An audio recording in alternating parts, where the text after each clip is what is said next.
níjà ṣé kí ni mo fẹ́ ṣe ta ló ti gbọ́ pé mo preach láti 1 year tí mo fi débi kò sí mo ń lọ church tèmi ọkàn mi àti Ọlọ́run mi kí ló kàn mí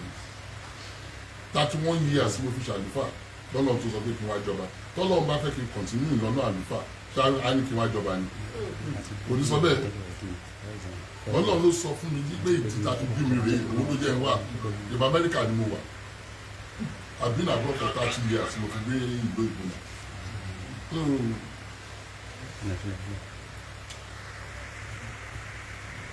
kí ni eré ìtàn sọ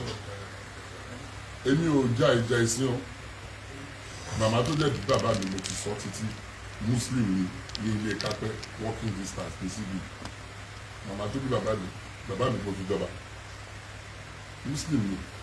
kò sí nǹkan kan ilé ilá oyè tí mo ti wá ẹ bá kó èèyàn 10 sílẹ̀ 9 ní wọn Muslim ni wọn ló wá kàn mí ṣe máa bá fámìlì mi jà ní.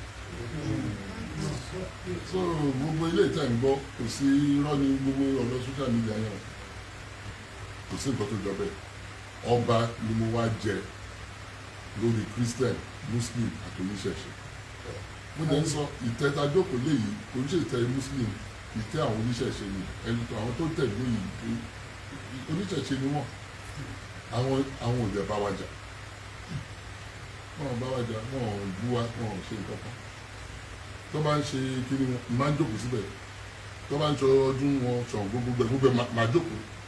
kí ni máa ṣe àwọn sọ wípé èmi làwọn rò pé ìgbà tí mo jọba wípé mi ò ní jẹ́ káwọn ṣe ìfẹsẹ̀ àwọn ni wọ́n sọ fún mi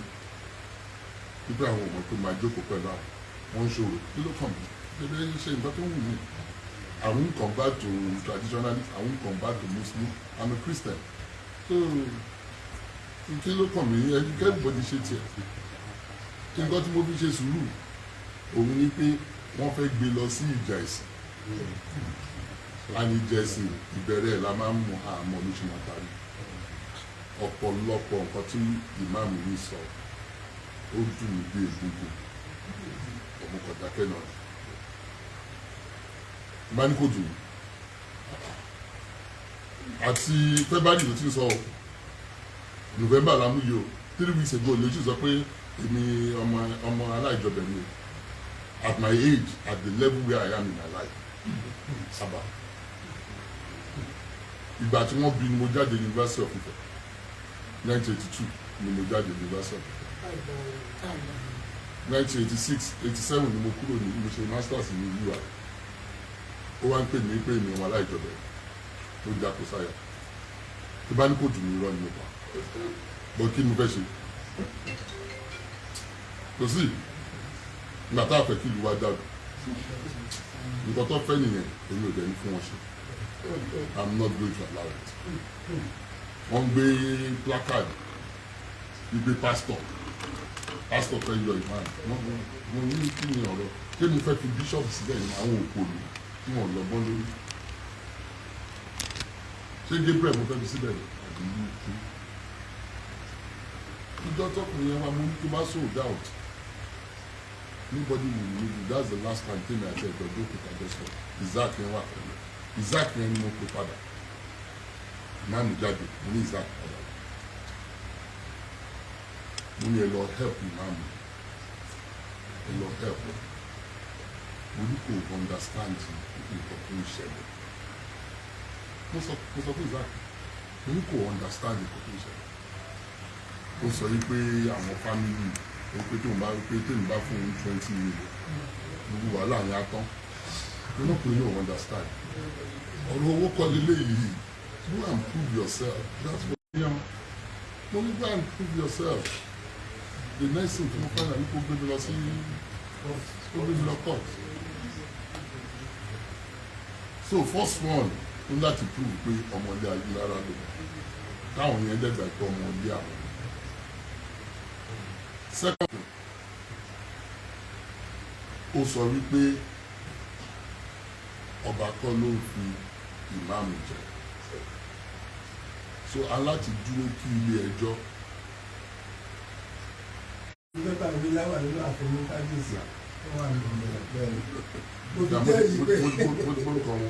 And the third thing, there is number 3 here. Kò ní lè kàn whether ọba ló ní mọ́ṣáláṣí tó kí kò sí dọ̀tọ̀ tó ní mi ò lọ mọ́ṣáláṣí lọ kí o. But tí n bá jà fún wa nítorí mo jẹ́ Kristẹni bẹ́ẹ̀ ni wọ́n ní ọmọ òkú ọ̀run ó ṣòro mú lọ oko àárọ̀ tó bá fi síwájú wọ́n ní o fẹ́ kó máa bẹ́ẹ̀ gbọ́rin tó bá fi sẹ́yìn wọ́n ní o fẹ́ kí ìkókó pani so kò sí nǹkan téèyàn lè ṣe so tí má ní mi ò yà sí ìgbọ̀nba kọ́ ló ń fi ìmáàmù jẹ ṣé mò ń fi bíṣọ̀bù jẹ ni kò sí ìdí mo fi jẹ kí àwọn kọ́ máa ẹni nǹkan tó bá wù wọ́n kọ́ máa ṣe tọ́ bá ní ọba kọ́ lọ ní mọ́ṣáláṣí kìlọ̀ kan kò sí nǹkan tó kàn mí but tí n bá ṣe irú ẹ̀ àwọn fámìlì mi wá sọ pé ìgbà tó dórí tèmi nítorí mo jẹ́ Kristẹni ni mo ṣe fún wọn ní mọ́ṣáláṣí tí mi ò pọ̀ sí mi ò kọ́ bí ara sí. So ọ̀rọ̀ mẹ́ta yẹn kò sí bàtà fẹ́ ṣe ń tọ̀ kẹ́rí tèbú yẹn ṣé bùú so ni ṣé èèyàn á sọ fún mi pé mi ò yan ọmọ aláìjọbẹ̀ yìí ni ní at this time kí ó rárá affect mi kò lè affect mi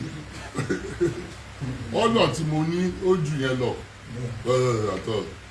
nobody in this world again can define the honour God has given to me kò sí nǹkan tí wọ́n lè jẹ l'Ógbómọ̀ṣọ́ tó ju Ṣọ̀ún lọ mo lè ti jẹ́ èèyàn kan wá sọ fún mi pé èèyàn kan wá sọ fún mi pé ọmọ aláìjọbẹ̀ yìí kò sí ìkòyí ò lè define me kò sí kò lè define me mo ti lọ́lá kí tó débi ipò yìí kọ́ ló fún mi lọ́lá náà mo ti lọ́lá kí tó débi mo ti lówó kí tó débi omi ti wà lákùrọ̀ kójú tó rọ̀.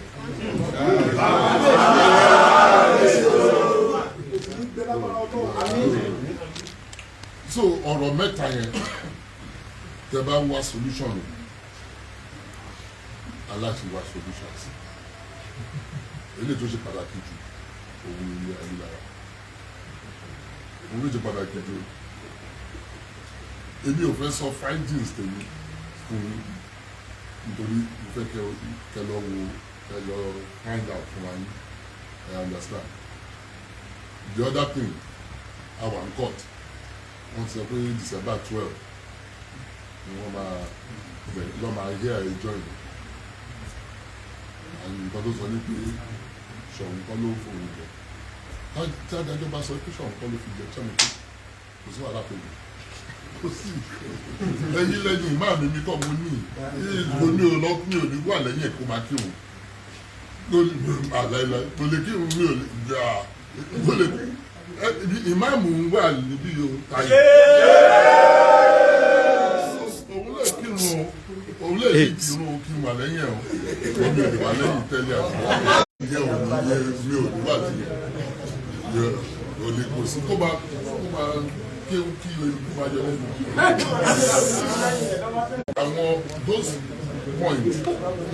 àwọn nǹkan tẹ́lẹ̀ kọ̀ fẹ́ kí a note nìyẹn wípé those 3 points are what I think you should find resolutions. I understand. Family ayélujára Ṣọ̀ún kọ́ ló ń fi ìmáàmù jẹ Ṣọ̀ún kọ́ lónìí mosque ṣe rí number 2 and 3 tí máa sọ pé kò sí nǹkan tó kọ́ mi máa sọ pé nǹkan tí wọ́n fẹ́ bí Kristẹni jẹ náà ni family mi 9 out of 10 mùsùlùmí ni wọ́n tẹ̀ nígbà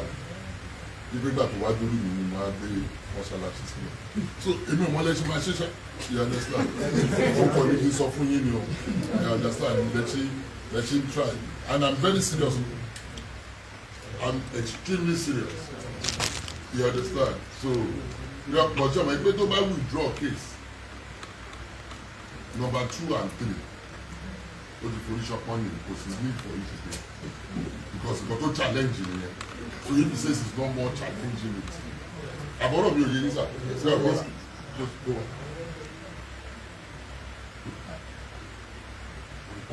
tó bá withdraw 2 and 3 tó gbé yẹmọ tó bá challenge yẹn so it remains only number 1 the family Aguilara kò sí olè jù yẹn lọ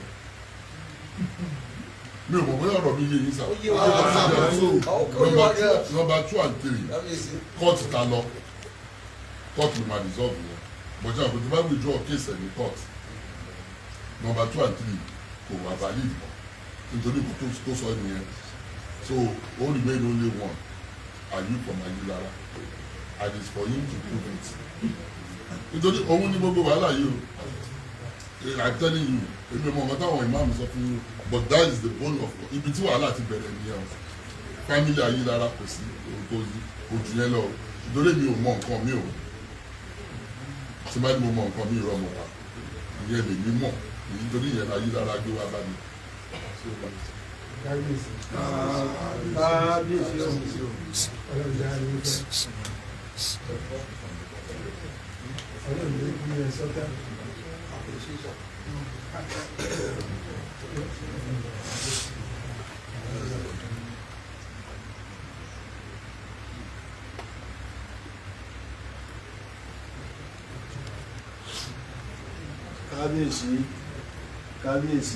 kábíyèsí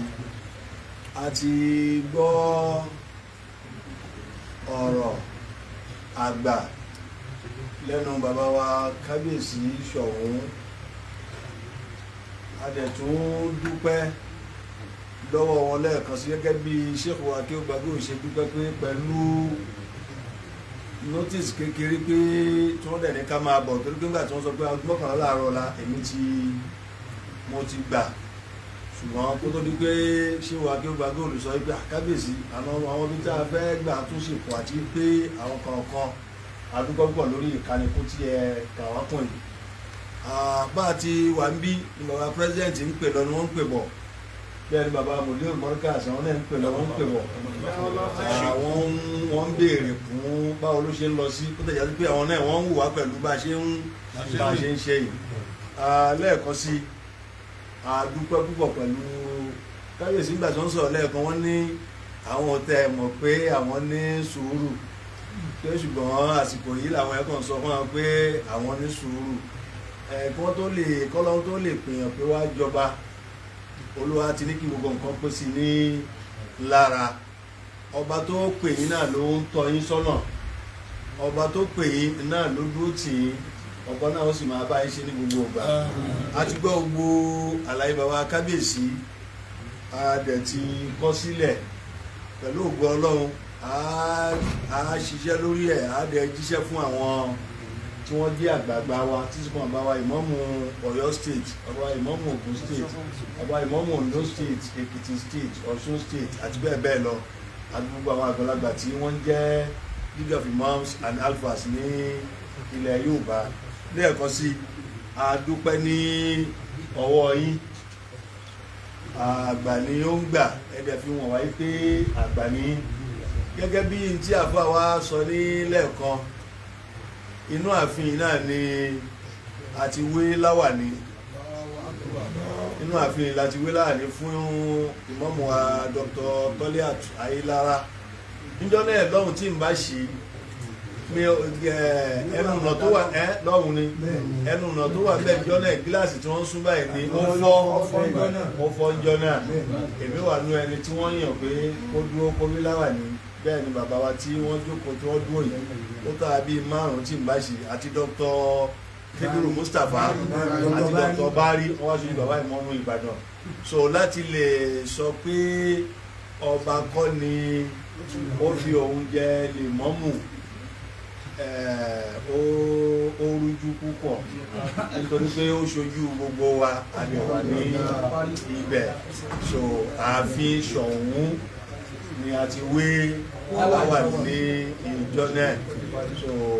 kí Ọlọ́run kó wọlé àjọ kan Ọlọ́run Olúwa má yẹ àga yìí ní ìdí o dákun ni ló ràn Ọlọ́run dákun ló ràn Ọlọ́run ẹnìkan ò lè ṣàyàgbàǹgbà sọ́lọ́run pé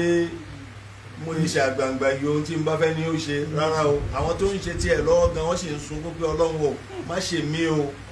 lórí gbogbo ara ní bẹ lọ́dọ̀ Ọlọ́run o abẹ Ọlọ́run pé Olúwa má yẹ àgbà náà ní ìdí ọlá àwọn ènìyàn ní iwájú Ọlọ́run lẹ́ẹ̀kan sí ní orúkọ gbogbo bàbá wa nílẹ̀ Yorùbá a dúpẹ́ púpọ̀ ní ọwọ́ yín pẹ̀lú àwọn àlàyé àti àwọn ọ̀rọ̀ olówó iyebíye èyí tí ẹ bá wa sọ yìí Olúwa kó wa dúró tì wọ́n sì máa padà lẹ́yìn yìí o subhana rabbika rabbil izzati amma yasifun wa salamun alal mursalin walhamdulillahi rabbil alamin. Gbogbo alápapọ̀ á wá kí kábíyèsí bá a ti máa ń kí kábíyèsí ńlẹ̀ Yorùbá ẹni tí kì í bá wá ń ṣe Yorùbá ó lè jókòó wọ́n kì í kábíyèsí o àmọ́ gbogbo àtà jẹ́ ọmọ Yorùbá á kì í kábíyèsí ọba Ṣọ̀ún ọba ọmọ Nkan kábíyèsí o.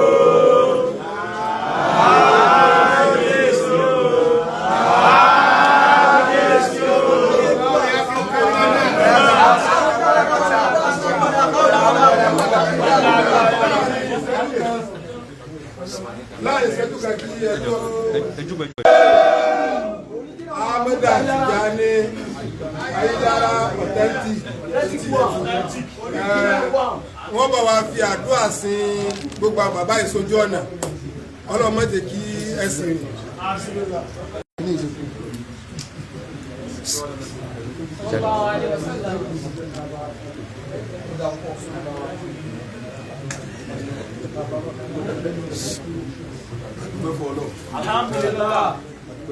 Alhamdulillah.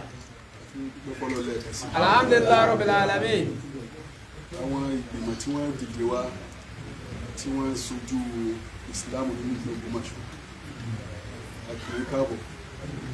Ọlọ́run tó sọ ní délẹ̀ ìdáyọ̀ àti ìdájọ́ ọ̀pọ̀lọpọ̀ sọ nígbà tí láwọn Àmín ya Allah. ọ̀rọ̀ ìsìlẹ̀ ń dá sí rọ́bì tẹ́tùlà ìmà kí wọ́n rí bàbá Soun Ogbomoso gẹ́gẹ́ bí ẹni tí ń ran Islam lọ́wọ́ èyí tá a fi máa fáìtì bàbá ká mọ̀ pé Islam náà ni bàbá ń kú lọ́wọ́ torí pé sọ́jú kùlù wáàdù ni wọ́n bàbá ò bá Islam jà déédéé tó sì ṣẹlẹ̀ tẹ́ ẹ gbọ́ tí wọ́n ń sọ náà ni wọ́n ń sọ ṣùgbọ́n ìṣòro ẹyọ kan tá a ní ni pé gbogbo àwọn tó dá sọ̀rọ̀ yìí tí wọ́n jẹ́ mùsùlùmí pátá a rí ìjọ kan tó sọ̀rọ̀ pé lágbájá fogun ológun lẹ̀ àfi kí wọ́n sọ pé kí àwọn tó lógun ká má bínú kí wọ́n sì sùúrù ẹ dákun tó tọ́lọ̀ a ní ayẹ láàrin onínú mùsùlùmí torí ìdí èyí àwa bìlíìfù pé ìgbìmọ̀ tó dìde yìí mo bìlíìfù pé ìgbìmọ̀ yìí wọ́n ó ṣe àtúnṣe lórí gbogbo àwọn ìgbìmọ̀ tí ń wá tẹ́lẹ̀ àwọn míì náà ti wá tó jẹ́ pé wọ́n sọ tọ́jọ́ tí mo wí yìí ṣùgbọ́n wọn ò sọ direct wọ́n sọ lẹ́yìn so lélẹ́yìí báyìí o kì í ṣe pé báyà mò ń sọ kí wọ́n lè bá gbé lẹ́yìn wa o tó bá jẹ́ pé owó lèèyàn bá máa fi ń kérò jọ wàláhì àlùú lọ àní gbogbo àwọn tẹ́ẹ̀rí tí wọ́n dìde tí wọ́n sọ pé ayélára kò sẹ́ni tá a fún náírà wọ́lá kò sí so déédéé táwọn sì ń lò yẹn lẹ́gbọ́ tí wọ́n ń béèrè lọ́wọ́ bàbá pé ẹ fún wa 20 million ká fi yanjú kéde kan ìjọ fi pilẹ̀ rẹ̀ náà nù ìtẹ̀ ẹgbọ́ tí wọ́n ń béèrè lọ́wọ́ bàbá ṣọ̀wọ́ òun náà ni wọ́n fi pilẹ̀ rẹ̀ gbogbo ayé ní sì ń béèrè pé báwo lẹ ṣe lajúlẹ̀ tí ń fi ń jẹ tẹ́ ẹ fi fọ́ bẹ́ẹ̀ sì ni a sọ síwájú kan tó fi jẹ́ o pé ẹni yìí sọ afẹnusọ àfìwé sọ ṣùgbọ́n ìtẹ̀ ẹgbọ́ tí bàbá sọ yẹn òun náà ni wọ́n fi rìn so ó túmọ̀ sí pé kò sí nǹkan kan tó bá yẹ jẹ́ lónìí ju àbẹ̀tẹ́lẹ̀ lọ so mo sì bìlíìfù pé àwọn ìjọ tó gbéra wá lónìí yìí wọn ò ní gba àbẹ̀tẹ́lẹ̀ fún nǹkan kan ju kí wọ́n ṣáájú fún Islam lọ so mo bẹ̀ lọ́n fún wa àníyàn tá a ní lórí ìrìnàjò yìí tí a fi wá àti àníyàn tá a tó dá padà nítorí ó lè ṣeéṣe kó tí pé ń ti bẹ lórí social media láàárí òun là á sì ń gbọ́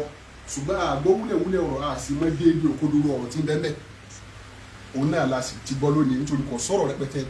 àwọn ilé ìbò máa ń pòwe kan pé a decorated monkey is still a monkey. Tẹ́ ẹ bá mú irọ́ tẹ́ ẹ kún lọ́dà kò sí irọ́ ọ̀dà tẹ́ ẹ kún. Ó ṣe déédéé ọ̀bọ tẹ́ ẹ wọ ìwò fún tẹ́ ẹ wọ bàtà fún àti fìlà. Kò kúrò lọ́bọ̀ ọ̀bọ náà lọ́wọ́. So kò sí iye owó tí wọ́n fẹ́ ná sọ̀rọ̀ yìí tí ó wàá sọ irọ́ yẹn dòótọ́ ó kó ọ̀rọ̀ tí ń bẹ́ẹ̀ bẹ́ẹ̀.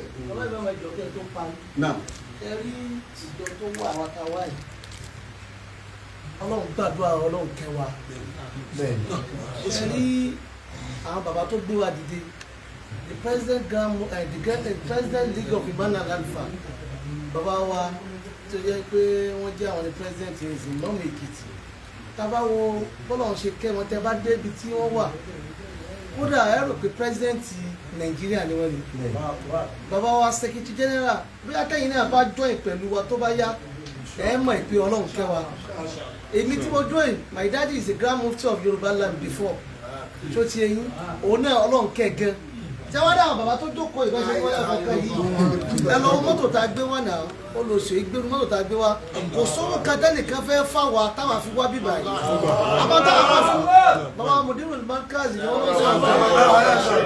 pé bí bàbá ṣe ádámọ̀ ṣe kọ́ àwa láti ilẹ̀ torí pé kò sẹ́nìkan tó fẹ́ kéwú nílẹ̀ Yorùbá yìí tí ò ní sí kéwú ṣé ádámọ̀ ń bẹ̀ ẹ̀kọ́ tí ṣé ádámọ̀ sì kọ́ wa ni wípé bí yẹn bá ti kọ́yàn ní mímọ̀ ìwọ náà gbìyànjú kọ́ ọ lo mímọ̀ rẹ irú náà ni bàbá ṣé Ádámọ̀ gbé wá sí rábítà tí wọ́n fi ṣe kí ni tí wọ́n fi dá rábítà lẹ̀ ìyẹn náà làwọn náà gbogbo ẹ̀ wá ń tẹ̀lé làwọn bàbá fi wá gbé wa dìde pé bàbá kí bàbá yẹ dìde bàbá wọ̀kílù mùsùlùmí ó yẹ dìde bàbá mufti of Yorùbá land ó yẹ dìde náà fi wá pé ọmọ bàbá yìí pé ẹ̀yin náà lọ ọbẹ̀ kẹ́ lọ bá wọn sọ̀rọ̀ ní tó bá ń ṣẹlẹ̀ ńbẹ̀ àwọn gbà tí àwọn bàbá wa ọba Ṣọ̀ún tí wọ́n ti sọ gbogbo ẹ̀ fún wa a tún padà wá náà ni so ti ẹyin kò sí àlà àpò yóò lẹ̀ òdodo ní ọ̀sẹ̀ kí ni máa ń ga láyé so ti ẹyin kò sì sí nǹkan kan tó lè ga ju òdodo lọ so àwọn òsì wá gbà wá sọ̀pẹ̀tẹ̀ nìkan nígbà tí bàbá wa ń sọ̀rọ̀ lẹ́ẹ̀kan nígbà nítorí ìmáàmù yìí tẹ̀ fi wá gbogbo ìmáàmù ni ìmáàmù tiwa ìmáàmù tó bá ti wà lórí òótọ́ kò sí máàmù kan tó jẹ́ pé rábí tó wà lẹ́yìn rẹ̀ tó wá jẹ́ pé irọ́ ní paláyé àmọ́ ìmáàmù ṣé rábí tó ní kí máàmù mọ́ ọbọ̀ bá ní nígbà tí ṣe pé ìmáàmù tó rán wa wáyé nígbà tí ṣe pé òun bú ọba ìlú rẹ̀ ìmáàmù tó bá ti ń bú ọba ìlú rẹ̀ Ọlọ́run ọba ní ń bú náà torí pé Ọlọ́run ọba fún àìló sọ yí pé kúlélọ́hùn màmáníkà ìmúlẹ̀ tó ń fi ìmúlẹ̀ká máa ń tẹ̀sà Ọlọ́run ọba ní fi yẹn jọba láyé èyàn lè fowó dùn èyàn lè fi gbogbo ẹ̀dùn tọ́lọ́ bá ní òní débẹ̀ òní débẹ̀ ìmáàmù sì ní Ànábì Muhammad lọ́sọ́ ní kún ìmáàmù ìjẹ́ àyíká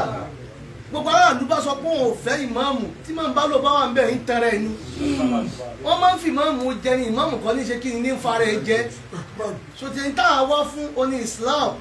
a sì gbọ́n tí ń ṣẹlẹ̀ lọ́tún lọ́sì táwa ti gbọ́ ní tí wọ́n ń pè rábítà ní tí rábítà wà fún tíṣà náà dé rábítà lẹ̀ fún un ipe gbogbo tí máa ń ṣẹlẹ̀ ní gbogbo ilẹ̀ Yorùbá pátá ẹ kóra yín jọ ẹ dá sí i ẹ tó bá jẹ́ onírọ́ ẹ sọ̀rọ̀ fún ẹ bá jẹ́ olóòótọ́ ẹ sọ̀rọ̀ fún ẹ dájọ́ rẹ̀ níta àwa fún nìyẹn bàbá ìmáàmù. ẹ ṣeun gẹ bàbá ẹ ṣeun adúpẹjọ látòrí bàbá mùdírù mọkàs. tó dórí gbogbo àwọn aláàfáà tí wọ́n sojú rọ́bìtà láàyè yìí gbogbo yín lápapọ̀ àti gbogbo àwọn ìmáàmù Ọlọ́run tó sọ yín dé sógun ọ̀ṣọ́ láyọ̀ àti láfíà ọ̀pọ̀lọpọ̀ bá sọ yín dé ilé yín láyọ̀ àti láfíà. Àmín ya Allah. Gbogbo ládá tí ẹ máa ń rí nínú olú gbèsè báyìí nínú olú àtúnṣe báyìí Ọlọ́run ní fi bẹ̀rẹ̀ ọ̀kẹ́ yín. Àmín ya Allah. Gbogbo tí ń darú àlámọ̀rí kọ́lọ́run yóò tún máa dá sí. Àmín. Èyí tó kú díẹ̀ káàtó ọlọ́kọ̀ bá sọ yín kẹtẹ́lẹ̀. Àmín ya Allah. Ọlọ́run bá sọ yín Ọlọ́run bá sọ yín. Àmín. Allahumma rabbana atina fid dunya Àmín. hasanatan wa fil akhirati hasanatan wa Àmín. qina adhaban nar. Àmín. ربنا لا تزغ قلوبنا آمين. بعد إذ هديتنا وهب لنا من لدنك رحمة إنك أنت الوهاب. اللهم ربنا أدخل المسلمين والمسلمات آمين. والمؤمنين والمؤمنات الأحياء منهم وأموات ربنا على كل شيء قدير. وصلى الله على سيدنا محمد وعلى آله وصحبه وسلم. سبحان ربك رب العزة عما يصفون وسلام على المرسلين والحمد لله.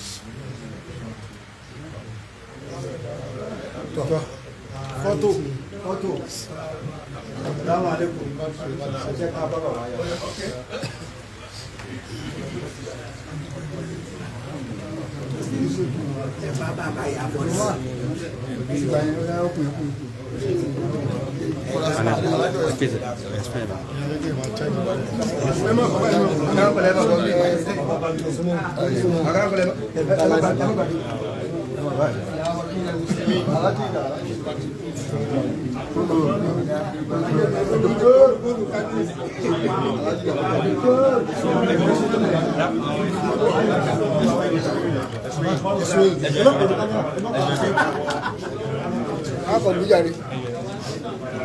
ẹsùn sẹ́yìn dáadáa. ẹ̀yin tẹ̀sí kámẹ́rà dání ẹ̀sùn sẹ́yìn dáadáa kó lè kó kọ́fà. ẹ̀sùn sẹ́yìn dáadáa ẹ̀sùn sẹ́yìn dáadáa kó lè kọ́fà.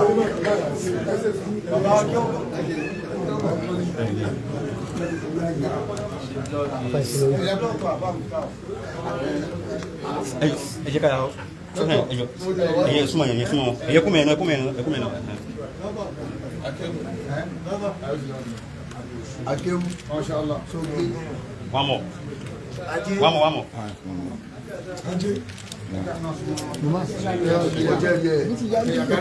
Hello.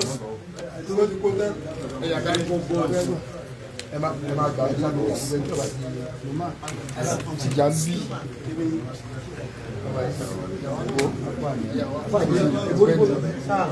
Dari kamu, ya Maria.